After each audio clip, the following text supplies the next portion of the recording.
প্রিয় ভিউয়ার্স, আসসালামু আলাইকুম। অলরেডি জাতীয় পার্টির চেয়ারম্যান জি এম কাদের সাহেবের যে আদালতের রাজনৈতিক নিষেধাজ্ঞা ছিল যে তিনি জাতীয় পার্টির চেয়ারম্যান হিসেবে আর কোনো কার্যক্রম করতে পারবে না, কোনো বহিষ্কার করতে পারবে না, কোনো নিয়োগ করতে পারবে না, তা প্রত্যাহার হয়েছে। তো জাতীয় পার্টির উপরে এই আদালতের নিষেধাজ্ঞা আজকে নতুন নয়, এর আগেও হয়েছে।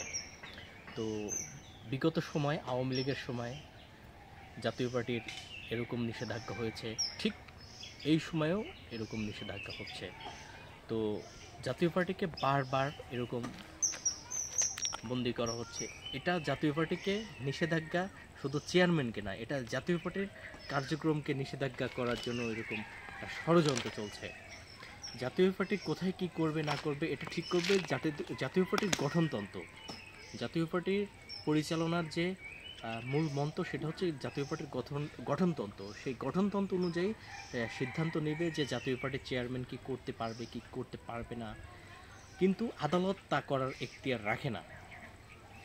কিন্তু দেখা যাচ্ছে বারবার জাতীয় পার্টির উপরেই আদালত কেন নিষেধাজ্ঞা দিচ্ছে।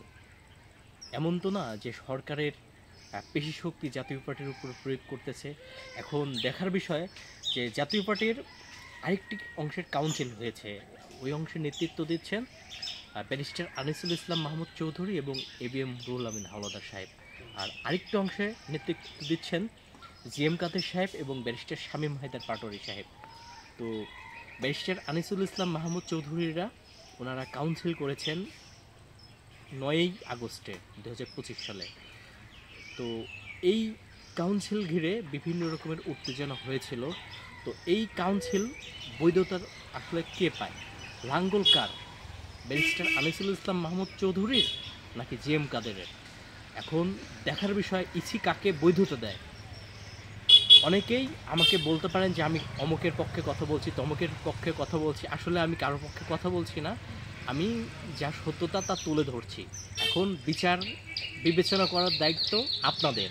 আপনারা যারা দলের কর্মী আছেন, যারা সমর্থক আছেন, যারা দর্শক আছেন, আপনারা তার বিচার করবেন যে আসলে লাঙ্গল পাবে কে, লাঙ্গলের মালিক কারা, লাঙ্গলের বৈধতা কে রাখে।